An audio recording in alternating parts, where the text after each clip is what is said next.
So we're 36 days out from the IDFA Universe. So today's Friday. So tomorrow will be Saturday, which will make it exactly 5 weeks out from the IDFA Universe. And as you know, I'm guest posing. Things are coming together. I'm getting a little bit more and more focused. Been practicing the vacuum pose, but I haven't mastered it yet. But the more and more I keep practicing sucking it in, the better and better it's getting. So that's good. That's good. That's a good sign, because that's a Chris Bumstead thing, I guess. He made classic bodybuilding popular, right? Classic physique and that vacuum pose. So I'm gonna try. If I can master that vacuum pose, I will unleash it December 16th on stage, guest posing. So stay tuned for that. So yeah, so things are going well. This week I've been at about 1,500 calories, which might not seem like a lot to most people, but for me, no matter what I do, to get that shredded look, I have to get to drastic low calories, okay? So I want to be shredded, okay? Right. I just got back from the Y about 20 minutes ago. Like I said, when I go to the Y, I have a hard time getting footage, but I did get some footage, but there's no commentator or anything. There's no, like, I didn't use my professional camera. I just used my phone, and I put it on my little stand, and I just prop it up places just to see if I can get a good shot. So we did chest and back. I'm going to put the clips up here because I got a bunch of clips. I'm not sure how good they look, but I think they're going to be pretty decent. So the first thing I did when I went into the gym, okay, so it was chest and back. First, what did I do first? I didn't even hide my cable here. You probably can't see it anyways because it's out of the shot here. Okay, so listen, I'm going to walk you through the gym.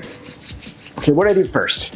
So I walked in there and I did the machine chest press, the chest press machine. You know where you put the pin loaded chest press machine? I really like that for chest. I get a real good pump on that. And I don't go crazy at all heavy on the weight. I go just by feel. Like I squeeze it, bring it down. Squeeze it, bring it down. I probably did about 4 or 5 sets there because the first couple were warm-ups. And I worked my way up to about 8 to 10 reps type thing. So I did anywhere from 15 to 20 the first couple sets, then 12 to 10, then 8 to 10. So it's all about feel. I did about 4 sets there, and I highly recommend the chest press machine, okay? I feel like it's probably the best exercise for me as a pressing motion to get a real good feel in my chest without anything else, okay? Yeah, I can really concentrate on my pecs, I can really concentrate on the feel, and that's what half the battle is, especially now. I'm in contest prep. I don't care about how much I'm lifting so much. I push myself hard. Don't get it twisted, as they say. I push myself hard still, but I'm not focusing on heavy weights. Okay, so I did that. And then after that, where did I go next? Pull downs. They got a pull down machine where you get the 2 handles. So the isolateral pull down machine with a peg. I did about 4 sets there as well. Anywhere from, I don't know, I go by feel, right? I'm going by feel when I'm preparing for the show. This is the first time I ever did it. I'm going there with no set workout. I'm going there with a set feel and a set body part plan, right? I know what I'm working. I know all the angles I want to hit. What machines I use, how many sets I do, I don't know exactly. But it's typically the same, right? Because we all fall in love with our certain exercises that we really like. So yeah, so I got some good video of that. I really focused on the lats. I got a real good pump in the lats. Then from there we went on to incline bench press. I might not have some good footage here just because I had a hard time, because there was like literally someone like right behind the bench doing some squat motion thingamabob. I don't know what they were doing, but I didn't want to go up and say, hey, excuse me, can you move while I do my video? Because as you know, we share the space. Me videotaping in the gym is just a luxury. It's not something I deserve to do. It's something that if I'm lucky enough to do it, and try not to get anyone in your videos, okay? And try to focus on myself. Like, it's not about anyone else. I don't want to get anyone in the videos. I don't want to disrupt anyone's workouts. So I didn't really bother anybody. So I'm not sure if I got any good footage. I'll see what I got and I'll put it up here.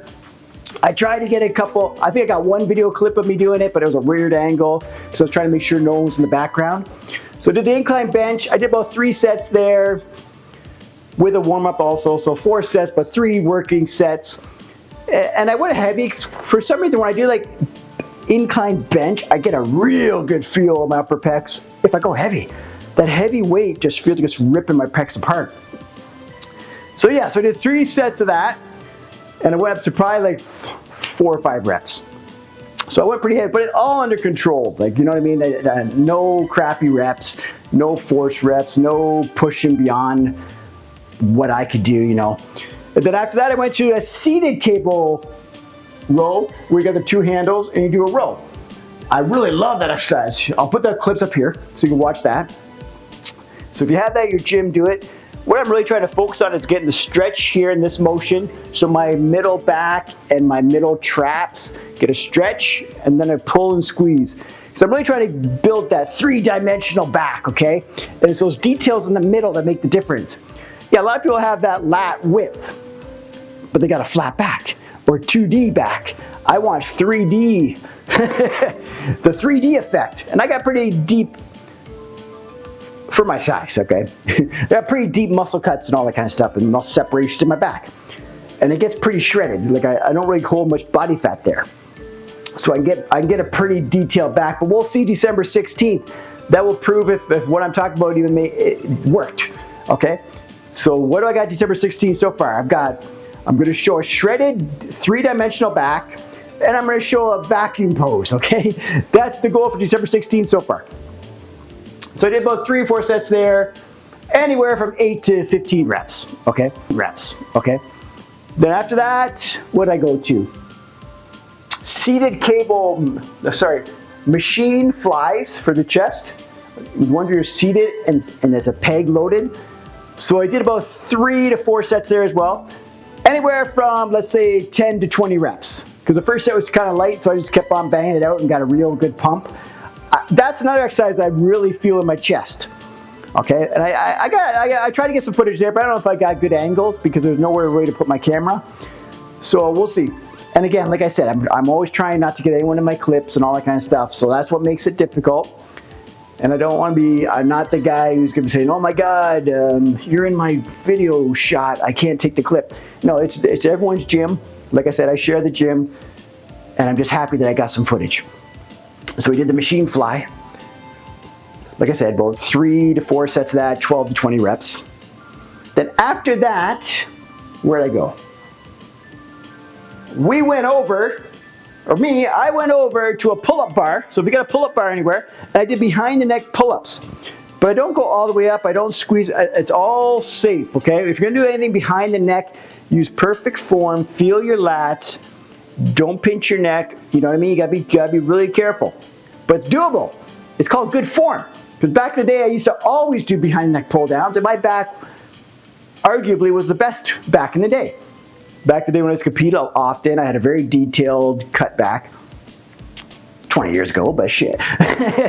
So I did behind the neck pull-ups, and I superset that. Since I was already at the pull-up bar, I did behind the neck pull-ups. I did 3 sets. I only got about 5 or 6, but I'm going nice and controlled and totally feeling my lats rip apart. And as soon as that's done, I superset it with hanging leg raises with straight legs. Okay, that's something I haven't done in a long time, but give that a shot. Okay, that feels amazing.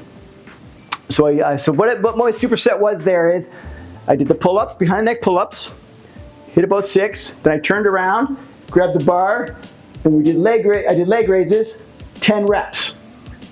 Okay, and so I went for 6 on the pull-up and 10 on the leg raise. We did 3 sets of that, so 3 supersets of that. So that was pretty decent.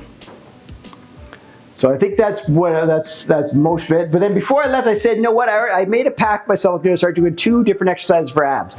And I almost just left because the decline bench for my crunches, some guy was using it. I said, I'm just going to leave. But then before I left, I just laid down on the floor. I went to the side of the gym, just laid down on the floor. No mat or anything because I'm nuts. So lay down on the floor, and I did 3 sets of just your typical crunches. So we did 3 sets of crunches. I did little rests between, so I did anywhere from like 12 to 20 reps. But squeeze. That one I didn't record because I didn't have my camera, and plus it's not a crazy, exciting exercise. And I was right by a mirror and everything. I didn't want to get the camera out and stuff. So I didn't record that, but I did 3 sets of ab crunches before I left. So we did do 2 exercises for abs.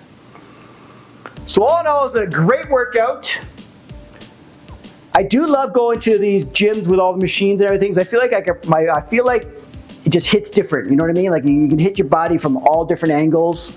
Plus, you have the energy of the gym. I love the energy of the gym, but I also can't be as personable, and I can't be like commentating and walking around the routine, right? Like I do at JP's gym or I do at home, right? So that concludes the workout. It's a chest and back workout. Got really good workout.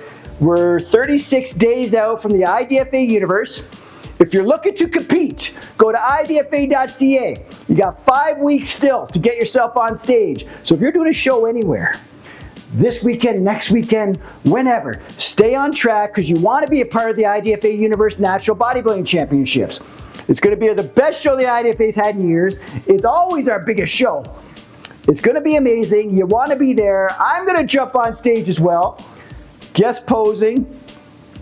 So come check that out. So even if you're not going to compete, you can still be a part of the show. There's ways to be a part of the show. Buy a ticket to come support the show, come watch it, get inspired, get motivated, and show your support for all these natural athletes.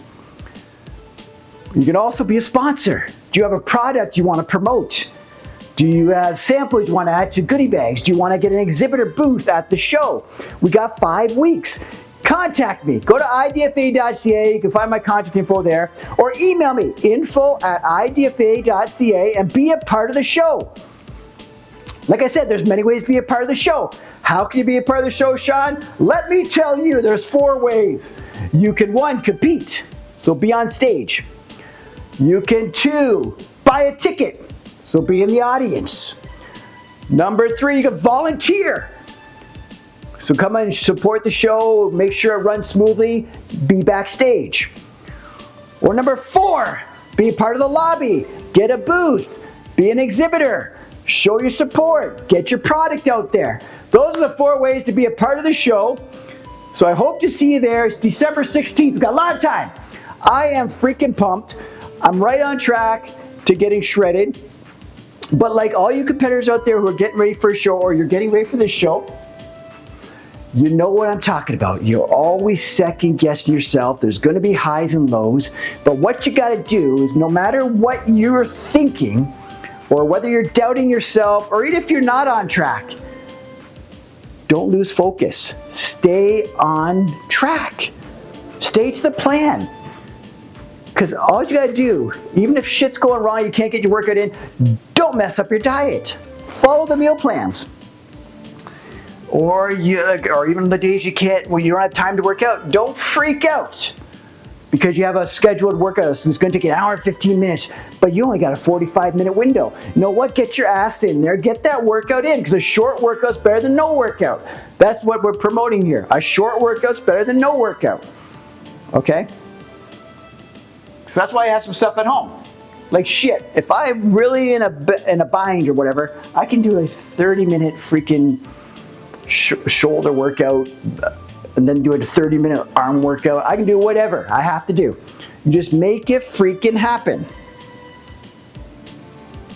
Okay? So that's the key to success. Another key to success is this. Do not, no matter what, if you committed to competing in a show or this show on December 16th, no matter what, you show up. Don't leave it till last minute thinking, okay, if I'm not ready, I'm not competing. That means you're not even focused to do it. Go in with the attitude is no matter what happens, I'm getting on stage December 16th. Because that's what I'm doing. Sure, what if I don't show up as sure as I think I'm going to be? I'm freaking 51 years old. What if I can't get that vacuum pose? What if I don't get as lean as I think I should? I'm still going to guest pose December 16th, okay? I am going to be on that stage, guaranteed. Okay, so if you show up December 16th, or if you're having a tough day, getting ready for the show, remember this. Remember that I said no matter what freaking happens, I'm going to be on that damn stage. So you can do the same, okay? It's called leading by example or being crazy. I don't know what it is. But if you've committed to doing the show, commit. There's no way out. Don't back out. That's called I don't know what you want to call that. Just quitting on yourself. Don't quit on yourself. Who are you doing this for? You're doing it for you. If you can't show up on stage, and you said you were going to show up on stage, and you're making up bullshit excuses, make sure you show up on stage. Because like I said, no matter what happens, I will be on stage December 16th. Nothing's going to stop me. I'm not leaving until last minute to say, oh, because I see people saying, Shaun, I'm not registered yet. Why? I'm just going to see what I feel like a few weeks out. That's bullshit. You're giving yourself an out. So know what happens when you give yourself an out? When things get tough, you're going to use that out. Because you already gave it to yourself. Commit right now. If you're watching this video, commit right now that you're doing December 6th no matter what. Because you know what will happen? When you're 2 weeks out and you feel like you're not ready, and you're fully committed, you're going to up the game. You're going to push harder. You're going to make sure you're ready. But if you're on the fence, you're going to say, oh, I'm not ready. I'll back out and wait till next year or next show. Don't give yourself a way out. Don't give yourself an option. Don't quit on yourself. This is a sport. It's you versus you. Doing it for you. All right, we'll see you December 16th.